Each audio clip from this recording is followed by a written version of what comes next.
picture, curtain lights. This is it, the night of nights. No more rehearsing and nursing a part. We know every card by heart. Overture, curtain lights. This is it, we'll hit the heights. And oh, what heights we'll hit. On with the show, this is it.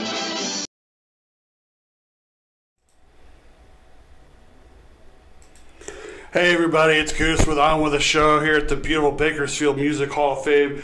My producer Tyler, he is on vacation right now, so I am pulling double duty. I am hosting and producing my own show, so if it seems a little discombobulated just a little bit, know that I am here to entertain you, as I'm here to talk to you about some films that I have seen this week that I highly recommend, some that I not so highly recommend, but if you see me kind of looking over here, you know that I'm just checking to make sure everything looks right and feels right, because I'm pulling double duty today. I'm having a lot of fun, having a blast actually. So without any further ado, let's get on with the big movie that opened this week, and that is The Incredibles 2. Now, I had been looking forward to this sequel for quite a long time. It's been 14 years since we saw the first one, and I've been kind of curious about what they were going to do with the sequel. And there was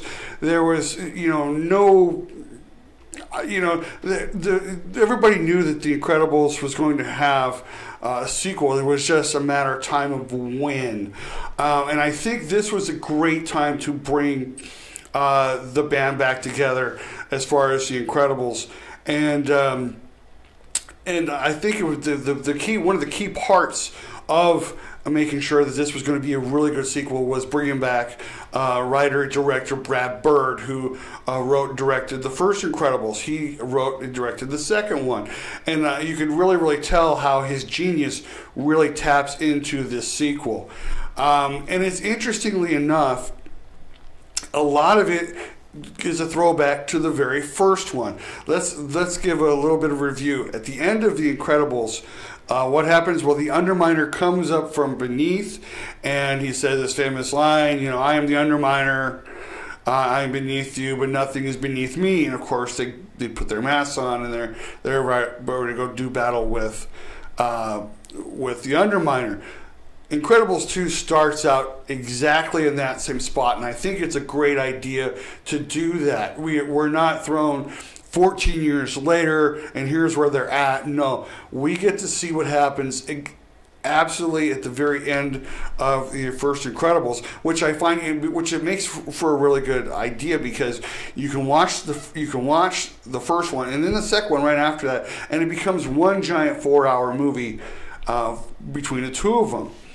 And what I also like about this is that the plot is very similar from the 2 to 1, with one very significant difference, and that is that we get to see the path and the growth of Elastigirl. In the first movie we got to see was Mr. Incredible, and now we get to see the growth, and we get to see how Elastigirl works as a superhero. And of course it gives Mr. Incredible Bob Parr this interesting dynamic where he now has to be a stay-at-home dad. And again, he wants to be out there fighting the bad guys like everybody else, or like his wife, at least like his wife, but he is forced into a situation he's still not used to, which is to take care of his family. And this is a growth, a journey movie for both Elastigirl and Mr. Incredible, and we get to see everybody grow out of this. We get to see the kids grow out of this. Of course, we all know that Jack gets his new powers, and of course, as we've seen from the trailers, he doesn't just have one power, but he has several. And this plays out into the key and how everything works out in Incredibles 2. I highly recommend this movie for anybody going out with their kids this weekend.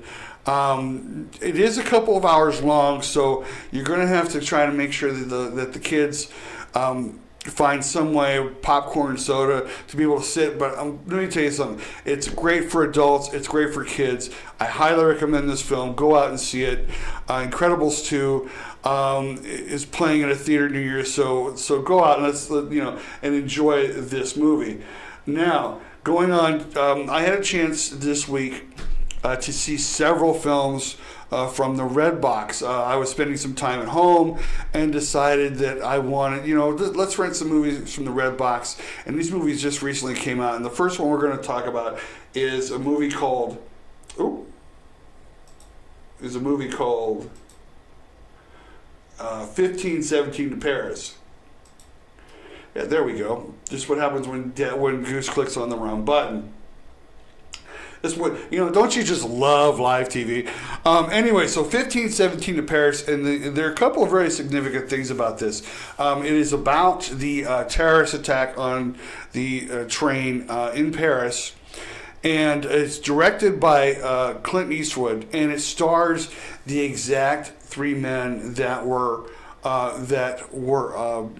participated in this foiling of a terrorist attack. And what's interesting is it's kind of like something we get to see how these three men grow and how they came about to become friends.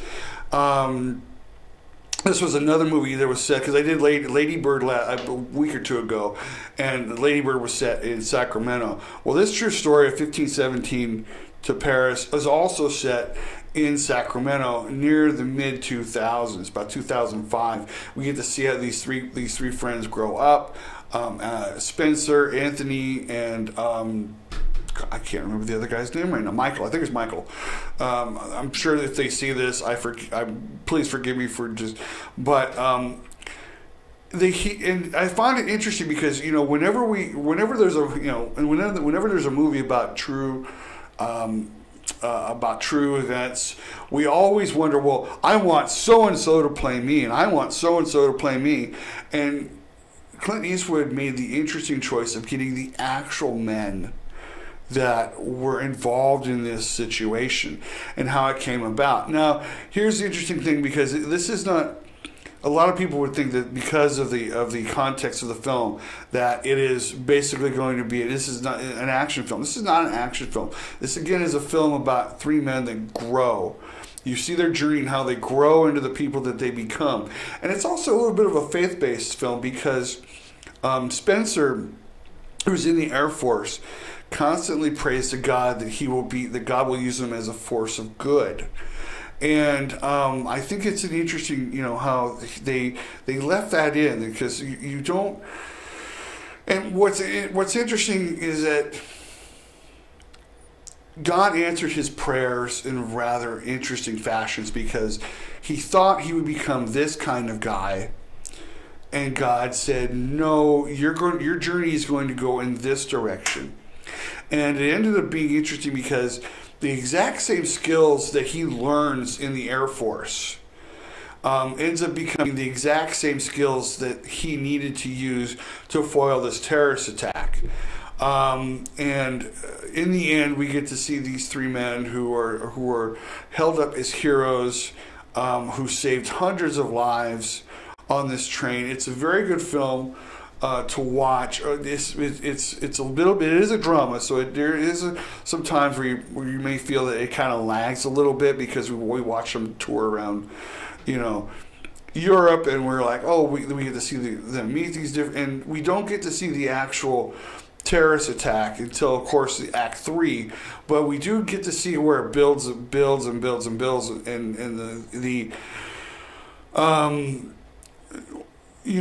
where the people involved get to, explain to us how this all happened and how it all works out. 1517 in Paris is a really good film.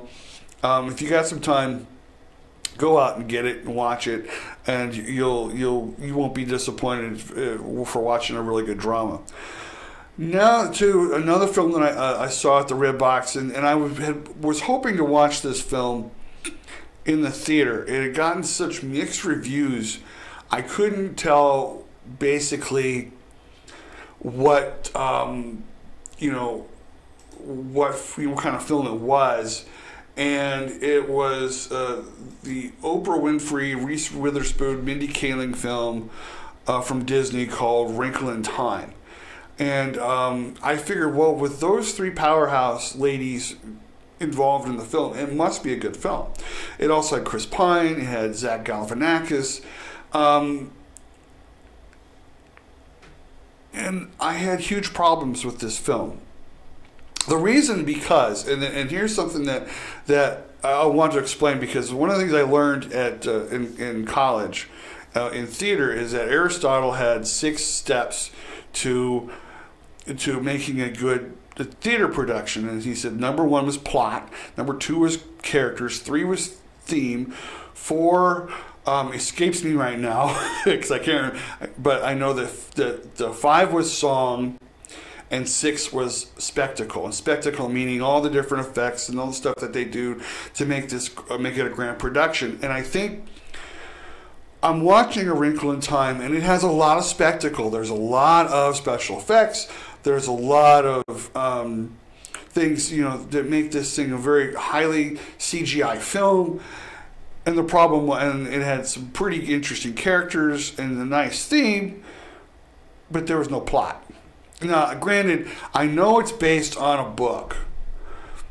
And I know that sometimes what happens is that people think that a book will make a great movie, and we got to put it out there. And the problem is that I don't know if maybe the director or the screenwriter wanted to stay as true to the book as possible, but sometimes that can be a challenge, because sometimes what looks good on paper in a book is not what will look good in a movie. It was all spectacle and no plot, and I felt at times that nothing was keeping me from really wanting to watch the movie. It was very slow. It was, I would say, boring at times. The kids involved in this, so the one is they're looking for their dad, and I felt that there was no tension, and I never believed that these kids were in any danger, not at any time. There were some times where I thought that they stole some stuff, because they talk about the Tesseract. Well, the Tesseract is something that's from the MCU, the Marvel Universe. They talked about that you have to battle the It. Well, didn't we just see It back in October, and it was Pennywise the Clown? I kept thinking that they have to go fight the It, and I kept thinking that they were going to go fight Pennywise the Clown. And instead, it's this big black mass that's all darkness. And then I kept thinking, well, maybe it's like Kingdom Hearts. For those of you who don't know what Kingdom Hearts is, it's a Disney Square Enix-based movie game series. It's pretty much, for me, the best of all time. And there were times, and it just seemed like it was poorly done. There were even times where even the special effects were poorly done. And one time, and again, the 3 women, Reese Witherspoon's character is Mrs. What?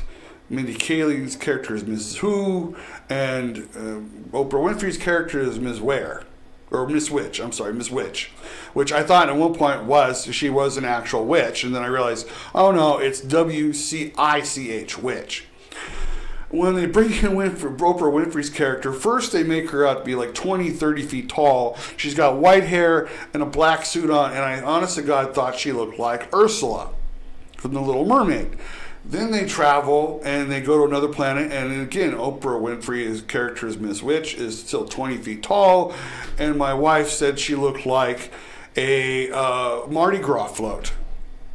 It just looked horrible. It wasn't until they finally brought her down to size everybody else that she looked semblance of normal, to the character. We all sat there, watched it, and thought Disney could have done so much more, could have done so much better with this material.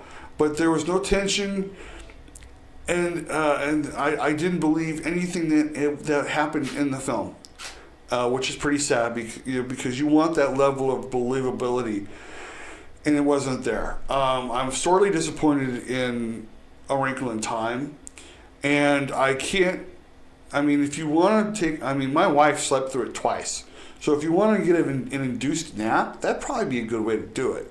But I wouldn't spend your money watching A Wrinkle in Time. Save it and get something else. Okay, I'm a little overdue for a break. When we come back, I got a couple of other movies that I saw at the Red Box, and I've got some notices, some theater notices that will basically. I got some theater notices that will hopefully inspire you to go out and see some shows, even audition for some shows when we come right back after this break. I am Goose Scott On With the Show from the beautiful Bakersfield Music Hall of Fame with Kerncast.com and Blue Sky Media. I'll be right back after this.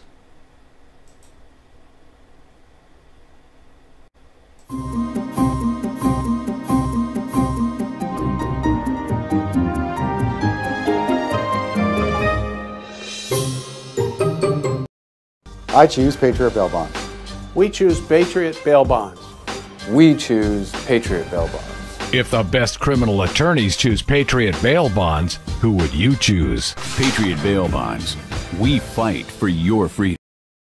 Patriot Bail Bonds has the best customer service in Bakersfield. Patriot has more 5-star ratings than any bail company in Kern County. Plus, we're fast and affordable. If you run into the law, make Patriot Bail Bonds your first call. That's right, one call, that's all. If you're in jail, call Patriot Bail.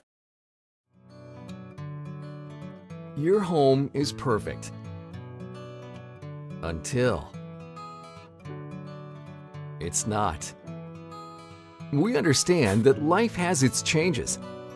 As your family grows, we're here to help grow with you. Because taking care of your family is important to you and important to us. Your story starts here with Cornerstone Mortgage.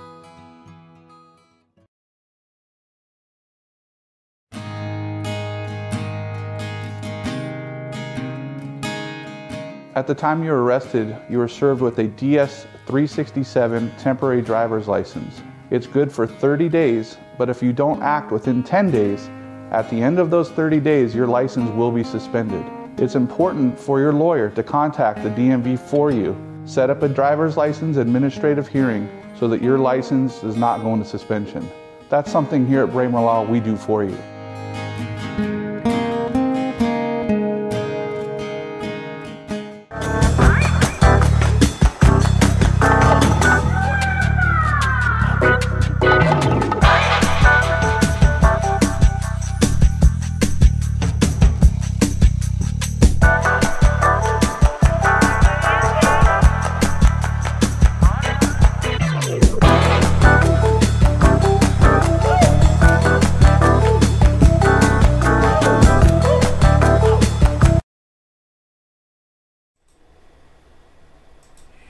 And we're back. Thanks to our sponsors, Patriot Bail Bonds. If you're in jail, call Patriot Bail, 325-BAIL. I am so happy to be here. I'm having a lot of fun. We're going to talk a little bit about a couple more movies I got at the Red Box this weekend. And I usually go to the Red Box when, there are times where, I want to stay at home, I want to be with the kids, I want to relax. Going to the movie theater is great. It's a lot of fun. But, sometimes staying at home when you can, have a meal and a beer, watch a good movie, that's always a good thing. So I like going to the Red Box and catching up on some movies that I've seen, some that I haven't seen, so I'm always looking forward to catching. Because let me tell you the truth. Sometimes I want to get to the movie theater and see some movies, and I just don't have the time. There are a lot of movies on my list I just don't get a chance to see, and so this is a great way for me to catch up and see some films that are on on my list. So let's go with a couple more movies that were on my list this week, and one was Game Night. Now, when you watch the trailers for this film, it is like one of those things where. First of all, I know there are a lot of people that still do game nights. They invite their friends over and they battle and they play board games and they do these charades and stuff. And it looks like they have a good time to compete. And I know that there are some places here they do trivia night. Excuse me. Some karaoke. So I think this film was really good, and it stars Jason Bateman and Rachel McAdams. And I can tell you right off the bat, this movie is hysterically funny. If you really want to laugh, get this film and watch it. The one thing I will tell you though is that this is it's rated R, and it's rated R for a reason. It's pretty vulgar. You get to see some people die, some blood, but the premise of this film is really good. Where this guy's brother comes in and wants to have this ultimate game night, and they get involved in what they think is a game night. Actually turns into some real life craziness. So, but it is very, very funny, and it's very well done. And they're just, I mean, and it seems that Bateman and McAdams really worked well together in this film. You could really, really tell there was some chemistry there. If there wasn't, I couldn't see it. The writing of this film, the writer of this film was really well done. And the one thing I had was there were a couple of times where the plot twists were kind of a little bit overwhelming. It was like you weren't sure what was happening, what was going on. And I think that was basically done on purpose because you really, really don't want to, how do I explain this? You really, really want to be able to keep, sometimes your audience guessing. If a film becomes too predictable, it just doesn't become funny. In fact, when you get to the punchline before they do, there's a writing problem. But that wasn't here with this, and it was really, really, really good, really well done, and I highly recommend Game Night. It's very, very funny, and but again, it's not a kind of film that you want to watch with your kids. So I recommend that this be something you watch after they've all gone to bed. Now, let's move on to another film that I saw. And this was a film I was actually looking forward to seeing in the theaters. And again, I just missed it. And it's called 12 Strong. Yes, I do know how to speak English. 12 Strong. And it's based on the actual horse warriors that went into Afghanistan shortly after the attack on the Twin Towers. This is based on a true story, and this is pretty much what I would highly call a war film. This is basically it's a war film, and it's about 12 guys who go into Afghanistan and they meet a warlord and they need to take out this other warlord. Which is a mullah, and to take the city in Afghanistan for the United States and its Afghan allies. It stars Chris Hemsworth and Michael Pena, both well done actors, and I think this is an interesting film, for Chris Hemsworth. I mean, he's certainly built in a way that people can believe, yes, this guy's a soldier. Michael Pena, on the other hand, you can never tell, but Pena did a great job of making you believe that that he was a soldier. And the interesting part about this is that Hemsworth character, and I'm not to give too much of the plot away, but the only way they're going to be able to first of all, he makes a promise saying that all my men are coming back alive. That's a pretty bold statement. You've got 12 guys on your team, and you know that you're going into a battle with hundreds of thousands of guys against you, and you basically make a claim that we're all coming back home. And then they get there and they realize that the only way they're going to be able to make this trip is on horseback, which is something that I think even Army personnel would say, oh, that is pretty ludicrous. You want to be able to go in there with tanks and jeeps and whatever to get this done. And they decide, no, they trust their allies, their Afghan allies, and they tell them, we need to make this trip on horseback. So they order 12 horses for the U.S. Army for them to make this trip, and it's well shot. The sound in this is really well done. You get a great sense of what these men really had to go through to do this mission. And I'm kind of surprised, because again, 9/11, of course, happened back in 2001. We're looking at a good 17 years ago. I'm still kind of surprised that they declassified this and allowed it to be shown as a movie. Matter of fact, it was actually, this is another film that's based on a book, of true events. So I think I find it interesting how now a lot more and more stuff. I know my grammar is not on today. That more and more stuff are being declassified and allowed for people to publish in books and on movies. This was something that I think back in even as far back as the 70s, this stuff would not have been declassified so soon.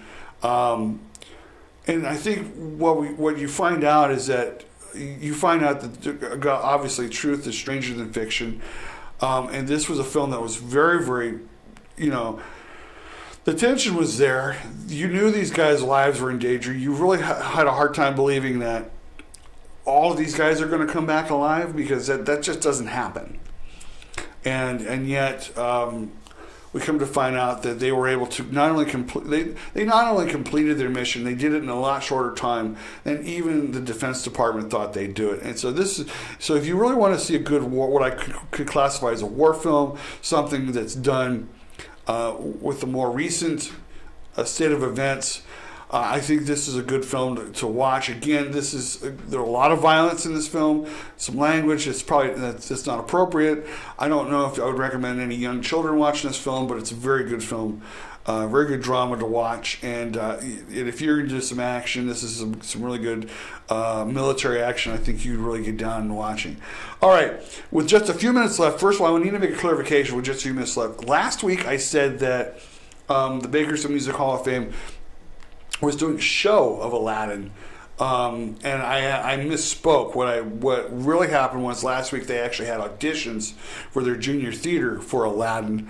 I apologize for the mistake and for any miscommunication this brought. So, yeah, they pretty much found out after I'd gone off the air that this was not a play. This was auditions. Speaking of auditions, the Empty Space is having a set of two different having auditions for two different plays. I think one is this week, and I think one is in a couple of weeks. You can contact them and find out. One audition is for My Fair Lady, which is a really good musical, and I'm interested in really seeing that. And then the other one, and I know I'm going to butcher this title, but I'm going to get as close to it as possible, is Dancing at the Lugnasa? Anyway, they're having auditions for these plays. Give them a call, find out when. But I know one is this weekend, and I think one's in a couple of weeks. And I'm always really excited to see what shows the Empty Space is putting on. The Barn Theater down in Porterville is putting on Vintage Hitchcock. I think that's this weekend. I didn't see a date on this. But again, give them a call and you'll be able to find out. I've met a few people who've performed at the Barn Theater, and it's a nice place to go see a show. Finally, Stars Theater is having. First of all, Pippin is still playing. It started back in May. It's still playing. I've heard a lot of people come to me and say this is a really good show. They highly recommend it. So I think you really should go out and see this. And Wrinkles, which I believe is a 55+ musical. How do I say this? It's basically they're doing I guess a musical tribute or a musical show with people who are 55 and over. I think this is a great show for people who to see some of our older, I don't want to say older, but our more mature actors and actresses, to be able to come and support them in a show. I think I don't have it on my sheet, but I believe Annie is still playing at the San Luis Obispo Repertory Theater. Go and see that. With that being said, I am done for this week. I will come back next week. There are some other movies I have on my list. One of them being Hereditary, which opened last week, and I promoted it on my show a couple weeks ago. I've been dying to see this movie. I'm having a hard time booking a time when I can go see it. But I will come back next week with a review on Hereditary. Also, I'll have a review on another movie that opened this week called Tag, which stars Jeremy Renner and Edward Helms. This looks like it, and it's also based on an interesting true life story. My name is Goose Scott. I am here with On With The Show. from the beautiful Bakersfield Music Hall of Fame at kerncast.com, brought to you by Patriot Bail Bonds. Again, if you're in jail, call Patriot Bail. I just realized they still have the Game Night logo back up. This is what happens when you don't pay attention. With that being said, I will see you next week. Let's go out and have some fun, all right? Cut the lights. This is it, the night of nights. No more rehearsing and nursing apart. We know every card by heart. Overture, curtain lights. This is it, we'll hit the heights. And oh, what heights we'll hit. On with the show, this is it.